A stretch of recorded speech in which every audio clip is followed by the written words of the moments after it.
All right, so Okay, I we'll see just what talk about this.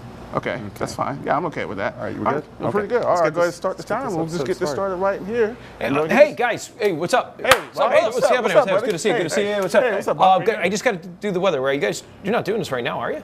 Yeah, actually, we're about to do this right now. No. Yeah, guys, I got to get the weather done. Whoa, whoa. See, it's right here. We got to get the weather. We got a front. We got a cold front coming in. I got dry air. We understand, but we're about to do our show. He's being funny. Yeah, you're just No, being I'm funny. Funny. Hey, you're just You're messing with us, right? No, seriously, guys, why are you guys doing this now? Did they tell you that? No, Bob. we're Every not- single time I got to do this, you guys, I got to do the weather now. Seriously, could you go, please? Bob, you gotta wait your turn, okay? What are you? It's not personal. Gosh, It's just, come on, jeez, this place is go. ridiculous. I'm Wow, telling you. Hey, You think? so, You think I'm funny? How am I funny? No, we don't am think I you're funny. a clown We here? don't think he's doing- No, he's doing get Joe him out Pesci of here. again. You He's doing Joe Joe Pesci. Pesci. Goodfellas. He's serious. Crazy. we're not Jack Patterson.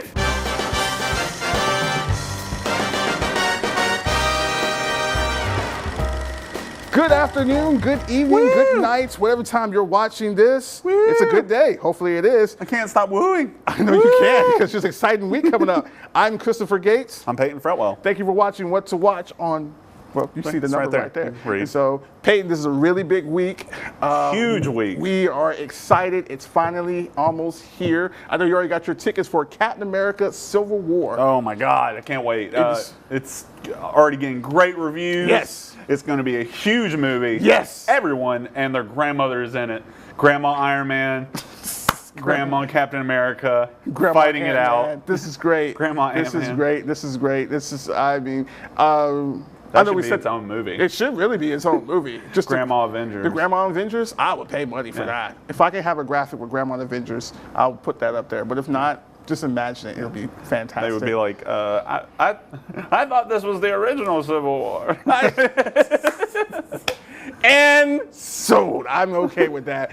Peyton, you got your tickets for it. You're Yep. going to see it Thursday, 7 Yep. o'clock. Yeah, IMAX 3D. IMAX 3D. Chrono I 50. told him I'm going to go with him. This time I'm going with him, children. I've been really busy the last few weeks. I apologize. I've kind of neglected my movie duties. It's not that great, but you've been very understanding, so I like that. So it means you're a good I friend. hate you. I know. Secretly hate I hate myself Yeah, secretly. let's talk about Captain America. It seems like every movie critic has seen this movie by now. Yeah. We haven't because we're small time. So Yeah. we'll let you know how good it is when we get a chance. We're going to see it when you guys see it, but hopefully we'll see it as soon as possible so you let you know how awesome it is. But it does course. seem like that's the common thread through all these reviews is that this movie does it right. And I seem to be seeing a lot on the Rotten Tomatoes scores that the general consensus that this is the movie that superhero movies should probably look itself up to be, as Winter Soldier was before that. And you know, that's a stark contrast because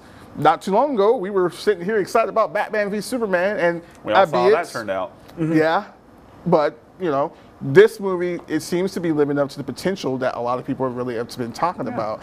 Especially, like I said earlier, how many people have seen it. Yeah. And it seems like the general, like you said, the general consensus is very positive. So- it's not just fans saying that they like the movie. It's critics and movie fans coming together agreeing that they did this movie right. And one of the things that I was really worried about this movie was that they were not going to do justice to Spider-Man.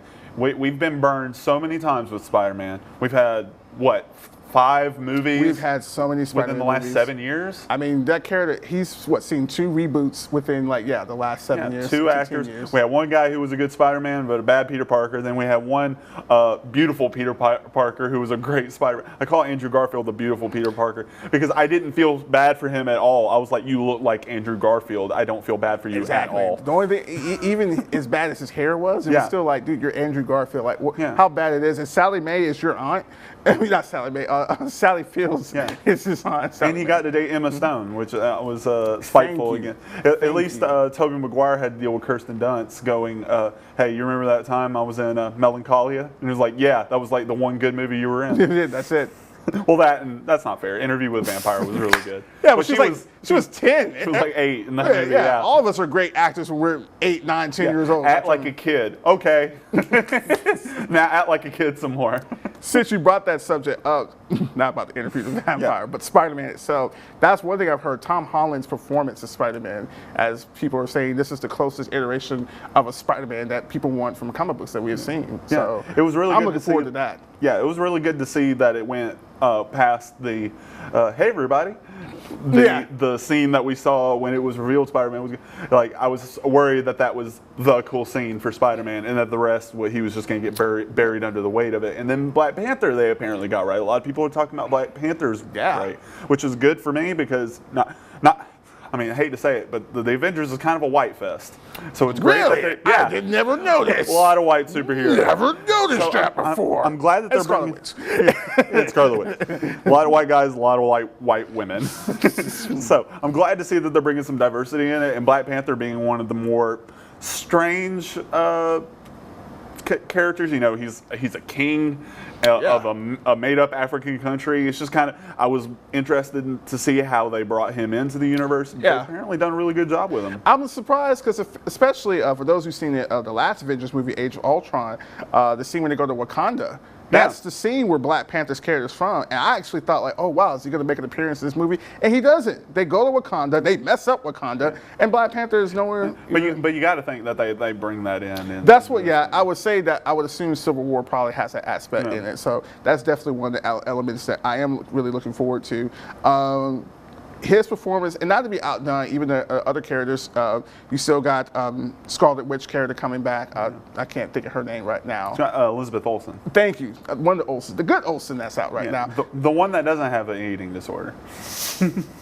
The one without bulimia. That does a fake Russian accent. I love her. She's back reprising her role. You have Paul Rudd reprising as Ant-Man, which I loved. Ant-Man as a movie. If you haven't seen Ant-Man, you should go watch Ant-Man. In my personal opinion, is one of the best single Marvel movies out there. It's just one of the best Marvel movies in general. It's very funny.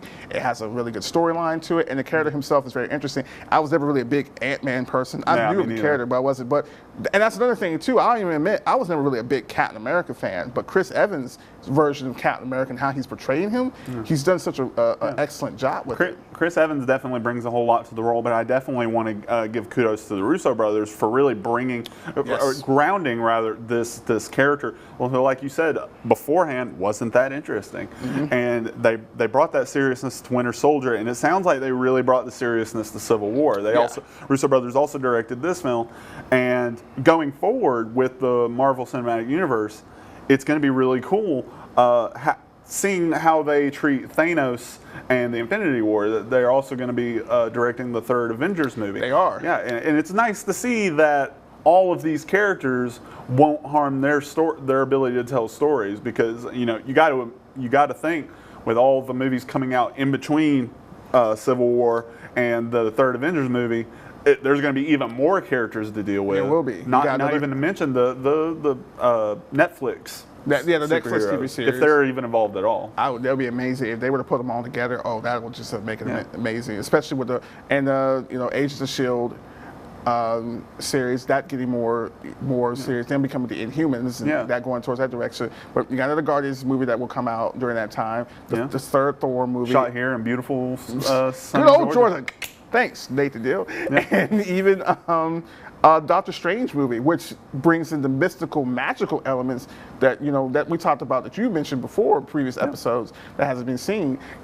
That really, it makes me excited for what that they got in line for the cinematic universe and what they're doing. And the Russo brothers are doing a fantastic job. And it's amazing to me because I've seen the first Captain America movie, the first Avenger, and it's not terrible, but it wasn't one of those movies I was like, oh yeah, Chris Evans, he did a good job, and we'll just see how it goes. It has that one montage scene where I was sitting there watching the montage going, that looks like a way more interesting movie than we're getting right here. Why didn't we get any of that? Why didn't we get that? Like, why are you showing the montage? The worst part is, if you played the video game, which is terrible, by the way, but if you played the video game, those montage scenes are actually levels in the game that you did. So. Just sort of video game did a better job telling the story. What could I say? But moving on, so Melissa McCarthy came out today. I believe it was The Guardian who reported that she was confused by the trailer that came out for the first trailer for the Ghostbusters reboot that's coming out. It was it was said that she was confused by how they did it. She brought her concerns to the studio, and that they completely ignored her. So, brings up a few questions. First of all, how much did she bring up? Like, what exactly did she have problems with? I know one of the things that she says in the article that she had a problem with was the fact that they advertised it as a sequel in the trailer. One of the first things we see in the trailer is that 30 years ago, these guys did this thing. But it was advertised to us as the fans of Ghostbusters as a reboot. Yeah. And we're getting all these characters, and some of the original cast is coming, but they're not going to be their Ghostbusters selves. So that was confusing. Yep. Yeah. Which it was a very confusing trailer for that aspect. I mean, she's right. I mean, because even when I saw the trailer, I was sitting there and like, there's a part of me like, okay, there are elements in the trailer I did like. I like how the ghost looked, and I like the design. Like, oh, okay, that looks nice. But the main question to me was like, all right, well, is this a sequel or is this a reboot? Why are they doing this? Like, what's kind of going on? And I think the trailer at its structure was not very good. I think they showed a lot of. I think what made people nervous about it is that this movie seemed like your stereotypical, like, kind of sci-fi comedy, but Ghostbusters isn't that. Ghostbusters is, it means a lot to a lot of people. It does. And people already saw this movie as a cash grab reboot that didn't need to be made.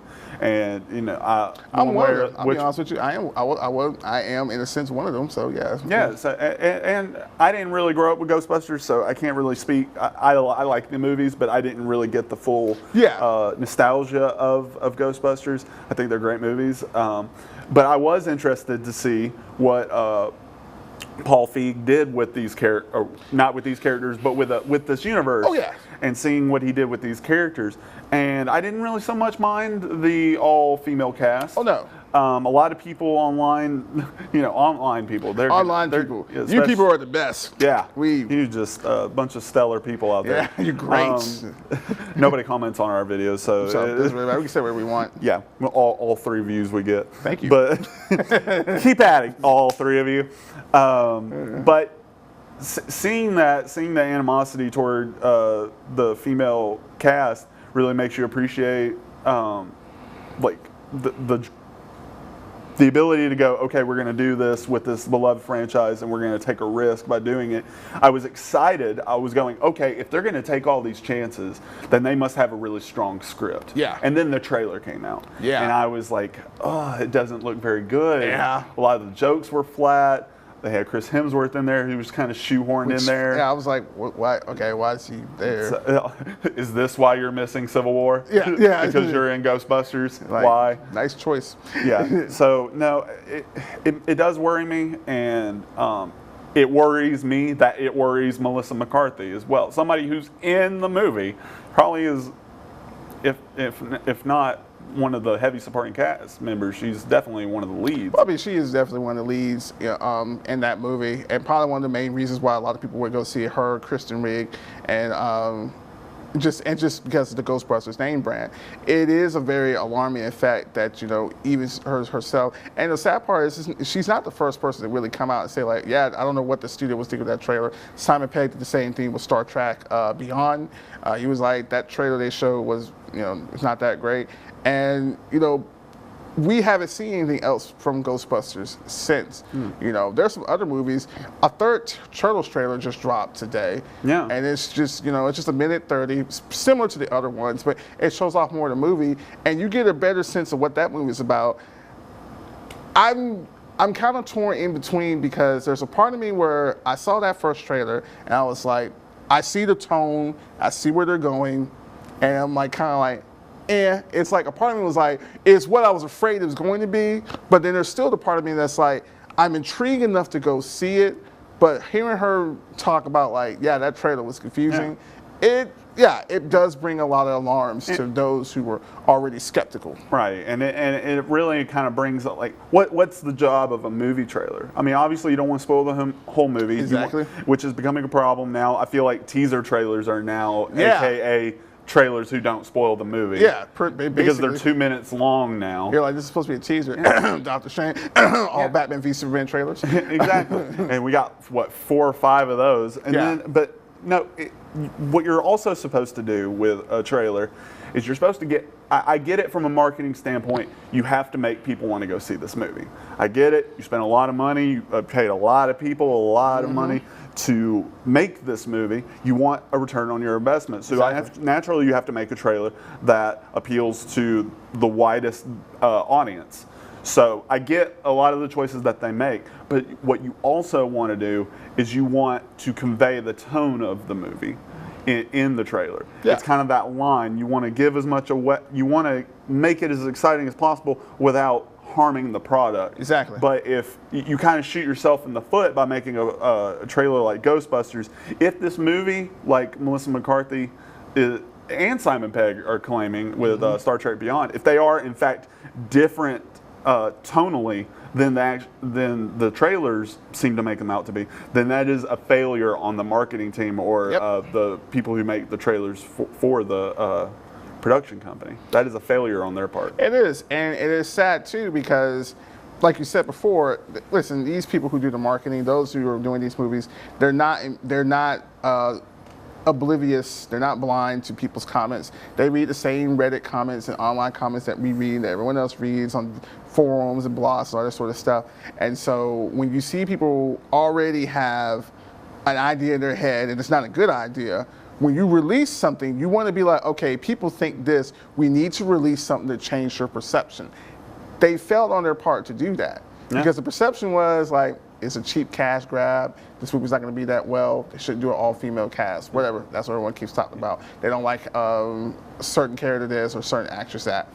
So when you release it and it's kind of what people were afraid it was going to be, then you're just kind of like, well, you're not left with a lot. You're not, So, and right now it's currently writing the title of most disliked YouTube video. It really is. Which is saying something in a world where Rebecca Black's Friday exists. Just thinking about that. Friday. Rebecca Black didn't have the budget or the marketing that Ghostbusters got. That is very true. But man, did that thing spread like cancer. It did. like late stage cancer. Moving on.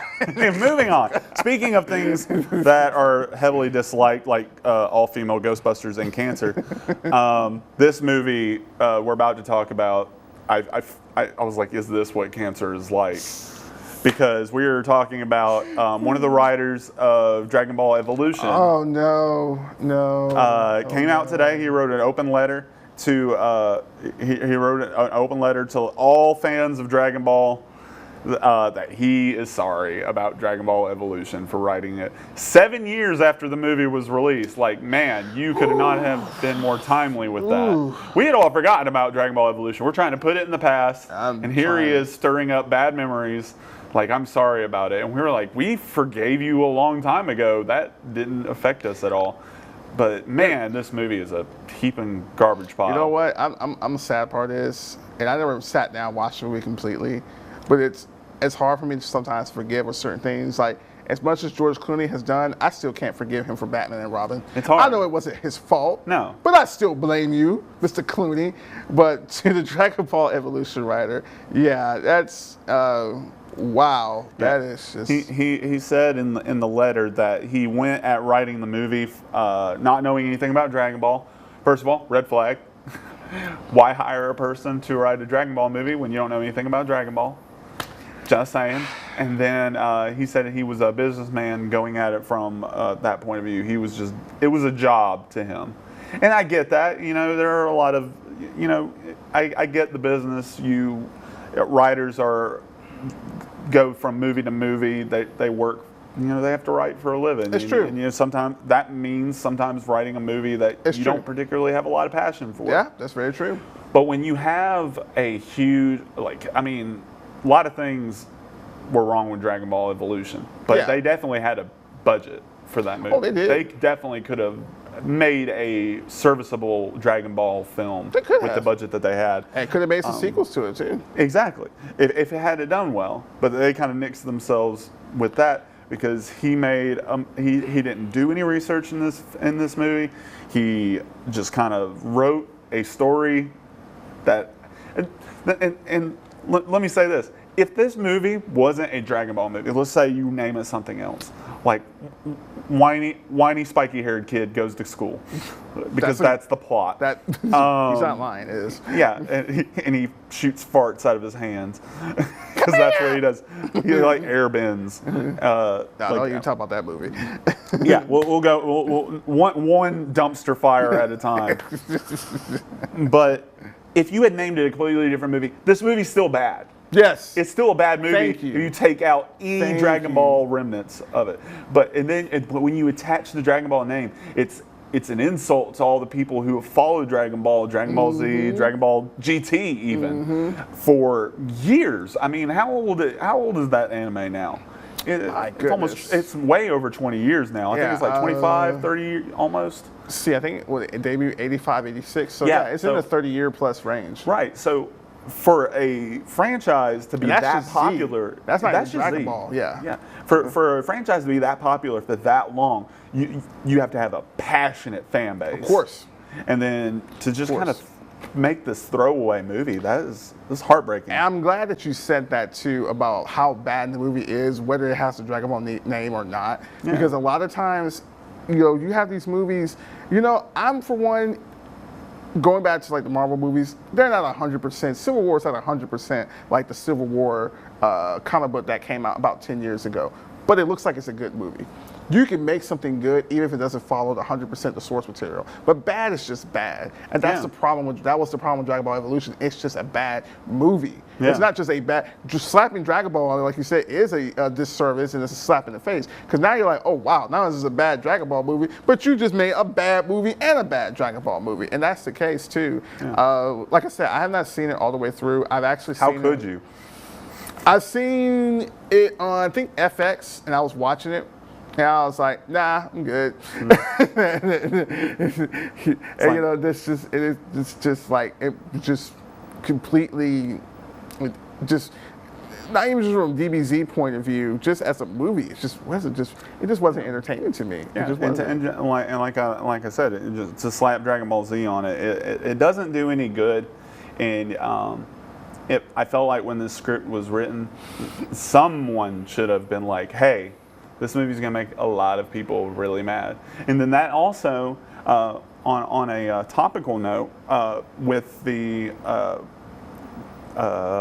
Ghost in the Shell movie that's coming out with Scarlett Johansson. Yes. Them hiring a white actress to play an Asian actress.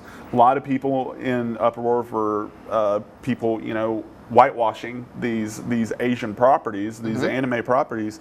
This movie is just riddled with just so many white people. There's one Asian in this whole two. There are two. Yes. Okay, three. Okay, Yeah. Okay, but they're Asians that Chow Yun-Fat was probably the one we knew. That's and it. then the one who played Chi-Chi, we know her now, but I'm blanking on her name. She played Stu's wife in The Hangover 2. Wow. Yeah, she played Chi-Chi. She's done a lot, but she was also in Sucker Punch. Yes, but yes. We're forgetting her name. I'll probably put it as a caption. Yeah, we'll put it right there. Right there. But she definitely could have done better than this movie. But see, they tried with the few Asian actors I guess they had laying around.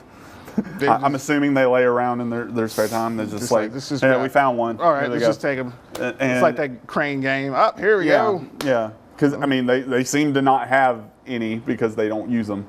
And it's a shame too because really if you just do a casting call, you will be able to. I didn't know anyone besides Adam Driver and obviously Han Solo, and Harrison Ford and Carrie Fisher in a new Star Wars movie. I didn't know anything about Daisy Ridley or John Boyega, but they cast them.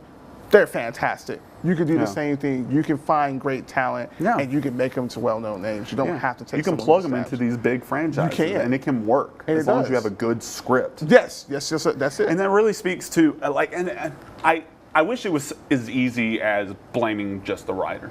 Like, writer, your name also escapes me. We'll put it right there. Yeah, we will. But you are forgiven, and you get a lot of credit for saying, "Hey, I'm sorry for making a bad movie." A lot of people like us are going to call you out and be like, "Well, no, we don't forgive you because that movie was garbage." And although those things are true, you know, no one man makes a movie. Yeah. This was a group effort. I want all of your names. But no, you had to have a director. You had to have a director who made this piece of crap. You had to have actors to act poorly because this movie was acted very poorly too. The actors are not out of the woods with this. And also, this goes with the industry. This kind of speaks toward the bigger problem in the industry of us not having enough Asian actors to put in these big franchise movies. We have just an abundance of white people in all of these giant franchises. And as a white person myself, I'm tired of seeing white people in freaking movies.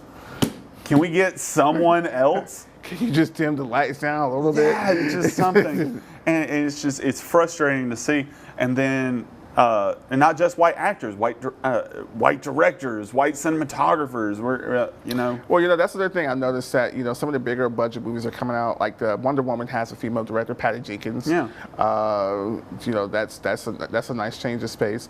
There was another director I was trying to think of that's directing.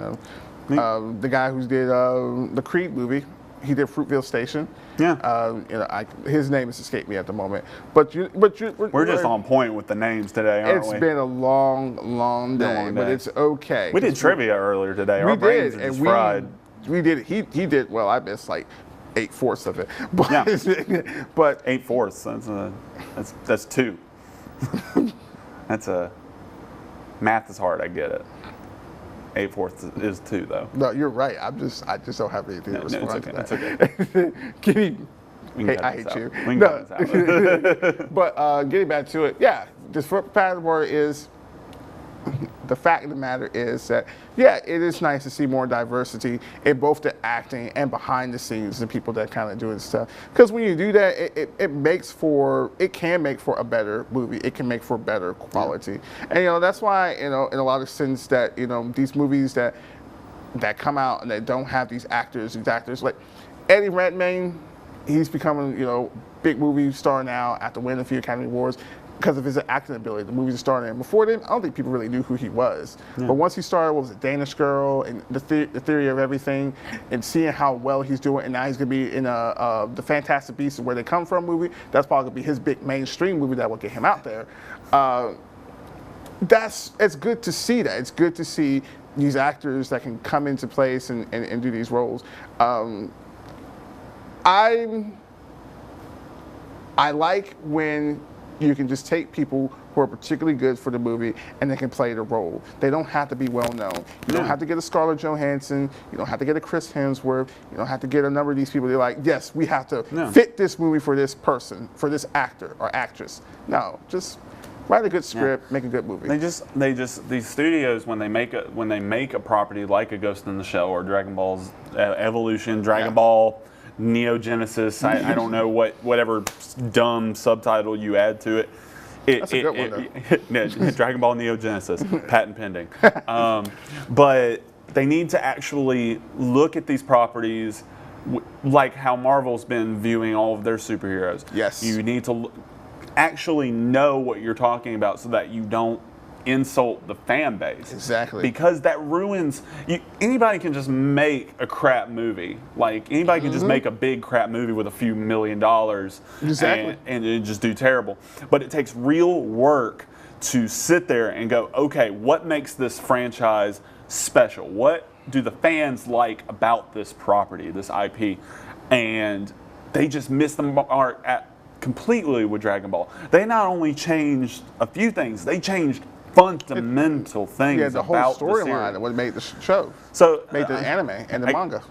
I guess wrapping this whole discussion up is just I appreciate his apology. Yeah. I appreciate him accepting the blame. But I don't think that this is just a writer problem. I think that this is a institutional problem. Oh, yes. This is one of the glaring things that is wrong with the movie industry is their lack of diversity and also their greediness. Oh, yeah. And it's bad economics, because why would you make one crap movie when you can spend time making one good movie, and then people want more, like with the Deadpool movie. They got that character right, and now we're getting a Deadpool 2. We're never going to get a Dragon Ball Evolution 2. Of course. Because that movie was bad words that I can't say on CBS. Even with established franchises, like, the last Terminator movie was so terrible. It's to the point where, like, you know what, we need to shelve this, because obviously we don't know what we're doing, or what we're doing is not working, and people don't want it. And so, and hopefully, Hollywood and a number of people can learn from that going forward.